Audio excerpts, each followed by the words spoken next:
Sehat semuanya? Ya gua enggak ya. Malum lah lagi bulan Ramadan, jadwal manggung lagi banyak. Banyak di cancel, ya Allah. Stres gua. Tapi ya zaman sekarang yang namanya sehat itu susah. Kalau sakit mah gampang gitu. Kita tinggal keluar rumah hujan-hujanan sakit. Keluar rumah panas-panasan sakit. Bahkan waktu masih jadi pengangguran, gue di rumah aja gak ngapa-ngapain. Gue sakit. Sakit hati diomongin tetangga itu. Tahu sendiri kan ya tetangga kalau udah ngomong tuh apa aja dibahas gitu. Tuh lihat tuh si Ridwan udah lulus bukannya kerja malah di rumah mulu. Tuh lihat tuh si Ridwan udah gede bukannya bantuin orang tua malah nyusahin mulu. Sampai akhirnya sekarang gue jadi stand up comedian masih diomongin juga. Tuh lihat tuh si Ridwan sekarang jadi stand up comedian tiap manggung ngomongin kita mulu. Apa coba?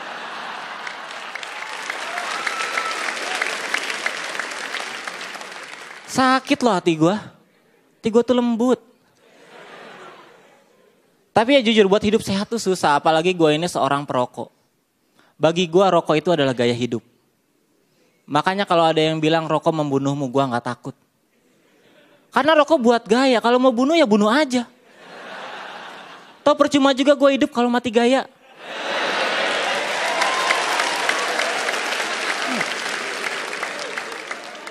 Gimana pemikiran gue? Agak filosofis ya. Tapi mungkin di sini ada yang benci sama merokok, nggak masalah, itu hak kalian. Gue lebih bermasalah sama orang-orang yang akunya pecinta rokok tapi masih suka ngerugiin perokok lainnya. Misalnya dalam kasus pencurian korek. Ya. Gue tuh sering banget kecurian gitu. Saking seringnya gue sampai hafal modus operandinya. Kayak waktu itu gue pernah diajak nongkrong sama teman-teman gue. Pas nongkrong gue ngeluarin rokok sama korek. Terus ada satu orang teman gue yang cuma ngeluarin rokoknya doang. Di situ perasaan gue udah nggak enak tuh. Dan bener aja gitu gue diajakin ngobrol sampai gue lengah.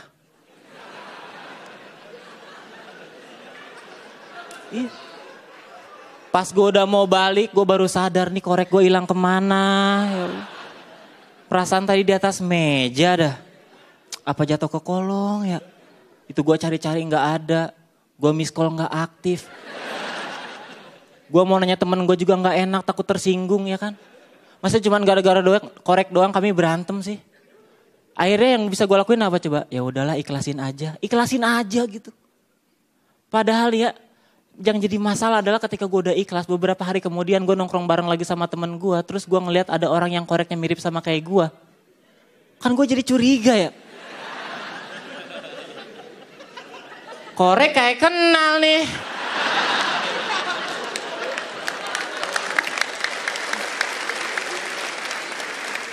Terus di situ dia baru ngaku gitu, sorry Wan kemarin koreknya kebawa. Kirain punya gua.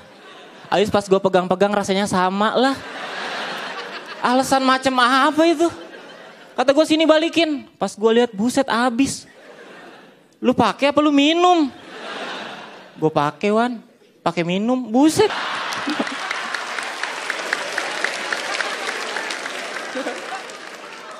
Tapi ya dari kejadian itu gue jadi tahu ternyata rokok dan korek itu sama-sama berbahaya. Rokok itu bisa ngerusak badan, korek bisa ngerusak pertemanan. Makanya nih buat produsen korek gitu, next time kalian bikin korek, bikinlah korek dengan sistem keamanan yang jelas. Ya minimal bikin korek dengan password.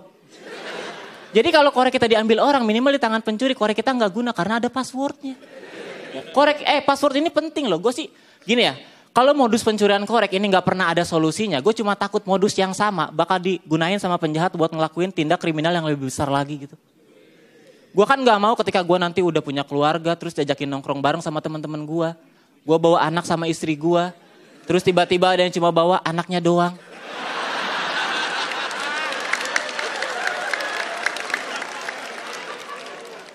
Terus gue diajak ngobrol sampai gue lengah. Pas udah mau balik gue baru sadar istri gue kemana ini. Perasaan tadi di atas meja deh. Apa jatuh ke kolong ya? Gue cari-cari gak ada. Gue mau nanya temen gue juga gak enak, takut tersinggung. Masa cuma gara-gara istri kita berantem sih? Akhirnya yang bisa gue lakuin apa? Ya udahlah ikhlasin aja gitu.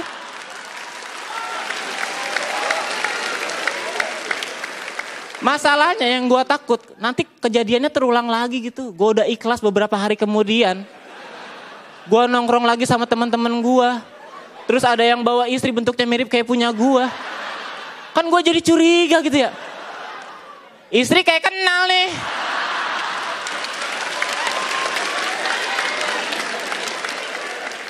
Terus di situ dia baru ngaku gitu. Sorry Wan, kemarin istrinya kebawa. Abis pas gue pegang-pegang rasanya sama.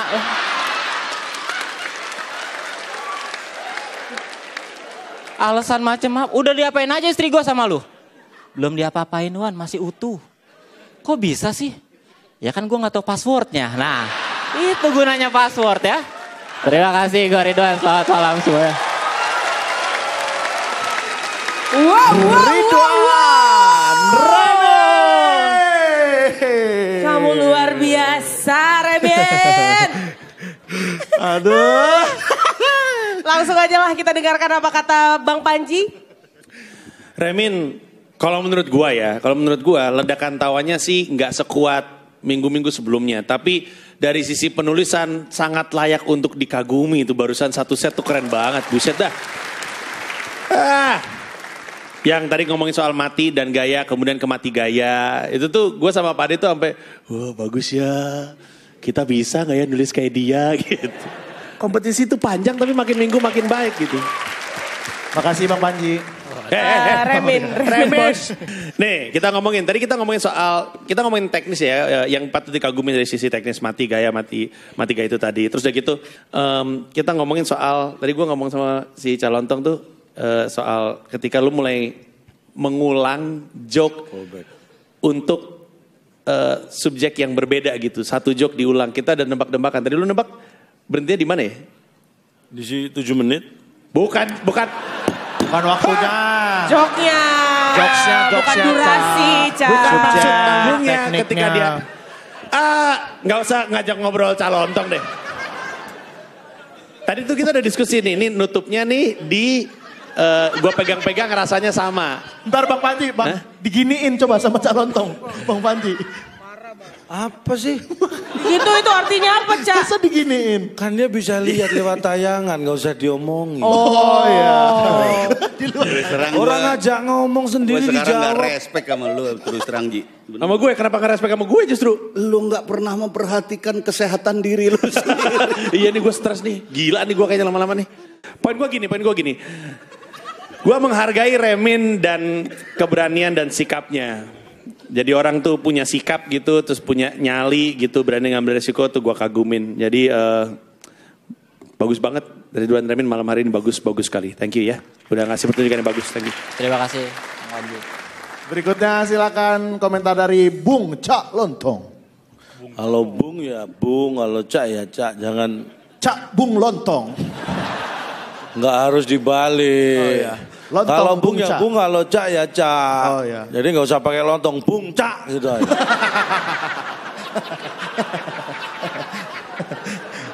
Wah, baru kali ini dia marah-marah ya. Apa kata? Kameramen ketawa. Masa Lihat, nggak boleh Masa ketawa? nggak boleh, Ca? Sampai botak palanya loh ketawa mulut. Tadinya gondrong loh dia. Kayak ngerti. Baik Ridwan, ini luar biasa menurut saya. Biasanya yang namanya callback itu kan satu punchline-nya atau satu idiom. Ini satu cerita loh callback semua. Hanya, ya kan? Satu beat. Dan itu durasinya ada 1,5 menit, 2 menit ada kali tadi ya? 1,5 menit. Ya ada Iyalah. semenit. Ada semenit. Ada kan? Artinya itu sesuatu yang menurut aku luar biasa itu. Karena begini, dari awal ketika kamu bicara sesuatu yang nggak lucu pun orang sudah terbawa gitu. Kamu nongkrong cuma bawa rokok, kamu bawa rokok sama korek, temenmu datang cuma bawa rokok. Mereka sudah membayangkan itu.